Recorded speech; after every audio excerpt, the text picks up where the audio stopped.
How's it going, everyone? A little bit different video today.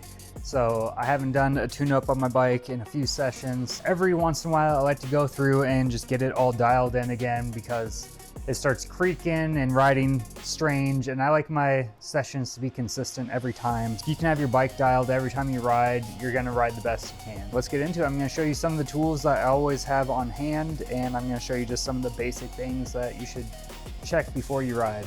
For my tools, we'll start out, I have a whole set of Allen keys. I definitely recommend getting like actual ones.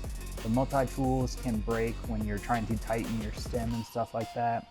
I have a couple sets of those. Those are mainly for my brakes and brake levers, seat, stuff like that. The bottom one does have a spoke wrench that I use for my wheels. I got some tire irons, take my tires off the rim. I got my skateboard tool, a wheel wedge. I have my socket with the 17mm deep socket for my wheels, and since I have pegs, I also have a couple crescent wrenches. One's a flatter one that I used to fix a hub, and a regular crescent wrench. I also have a portable air compressor, which is very nice, and then a hand pump as well, but mainly use the compressor now, which was a recent upgrade and highly recommend, because I like to ride at 65 PSI, and it seems about after a week or so, my tires usually drop down to about 40 PSI, so I have to air them back up, which can be quite the workout with the hand pump. So you don't necessarily need all these tools. I would definitely recommend having a set of Allen keys, socket, so you can take your wheel off and be able to change any flats you get and stuff like that. Besides that, kind of the other things are optional, but definitely great to have on hand. My main priority today is getting my wheel resituated. My wheel shifted last time I went riding. Oh my God. And I just quickly threw it back on there, but it definitely could use an adjustment. Okay, so first we're gonna loosen up the wheel.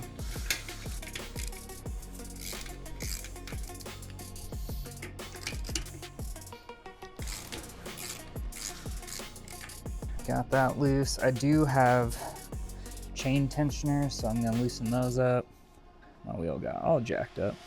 So if you don't have a wheel wedge or chain tensioners, something I did, what I used to do was I had this breaker bar, and I would use the breaker bar here, so then I could push and line up my wheel while keeping my chain tight, and then tighten it down. But since I got the new frame, I got the chain tensioners now, so I am going to use the wheel wedge to start out. Put that in there.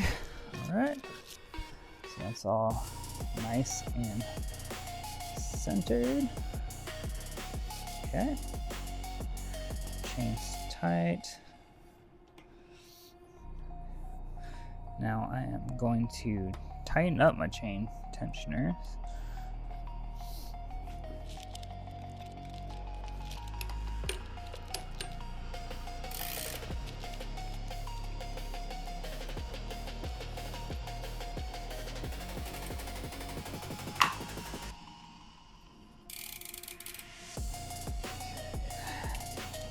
This side a bit.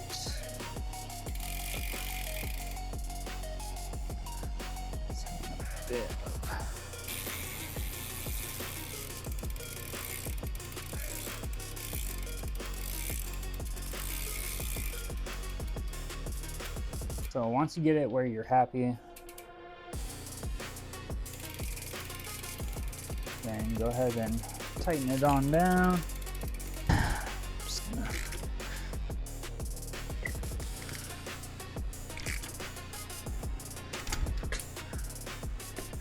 okay. I was working on getting my wheel centered between my brake pads, so now it's good to go. Another thing you want to check is your cranks. You want to make sure your cranks are tight. Mine like to loosen up after a few sessions or so, so I always make sure that they're tight So we're gonna do one more thing with my back wheel. I'm just gonna go through and make sure all my spokes are tight and good. I just like to go through and give them a little bit of a tighten. They're still pretty tight now. Last time I had to tighten them quite a bit. So you want them stiff and tight. You also want them balanced though. So for adjusting your spokes, say you have a hop in your wheel and you notice that it's popping out like right here as it goes by each time. So what you would do is you would either loosen these spokes on this side if they're really tight, or tighten the spokes on the opposite side, and that will pull it towards the center. And you just go through, and anywhere there's a spot where you have a hop, you just tighten or loosen and adjust it until it's straight all the way around. And then once it's straight all the way around, just evenly tighten them all until they're all tight. And then you'll have a perfect wheel. I'm gonna work on tightening these all up and getting them all squared away now.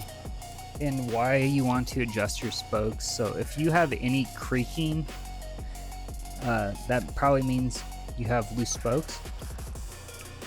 And if you have loose spokes, you risk damaging your wheel and your rim, which is probably one of the most expensive parts on a BMX bike, is the back wheel.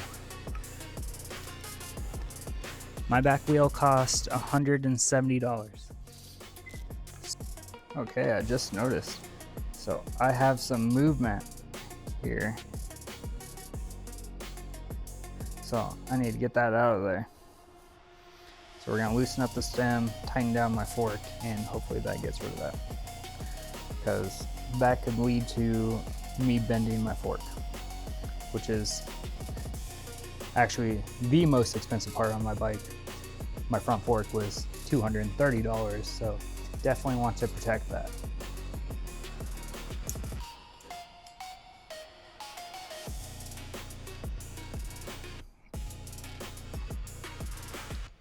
I'm just gonna get that loose.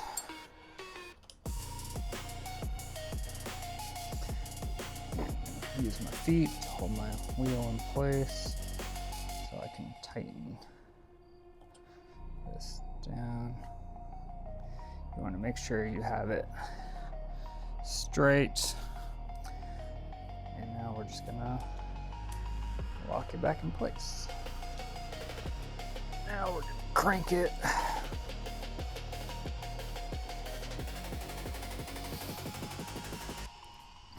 So it's all nice and tight.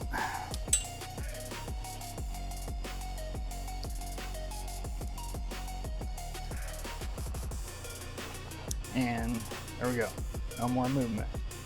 So final thing, if you ride brakes, you have a couple of barrel adjusters so you can adjust your brakes.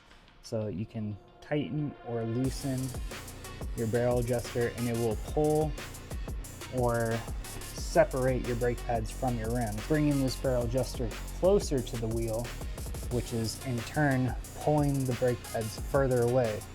And the other way, it's going to pull my brake pads in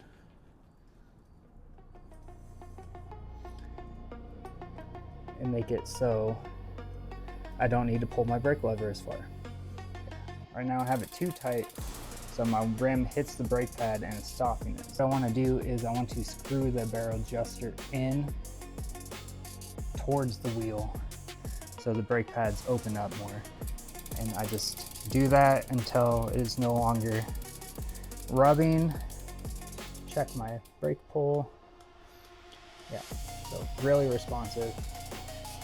And once I'm happy with that, you just tighten that down. I'm gonna grab a wrench and lock it in place.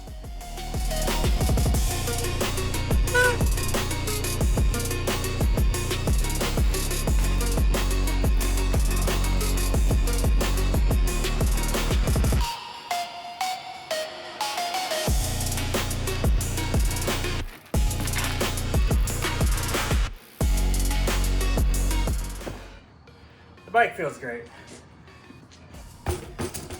And that's what you want. No rattling. Perfect. Alright, so I hope you liked this video.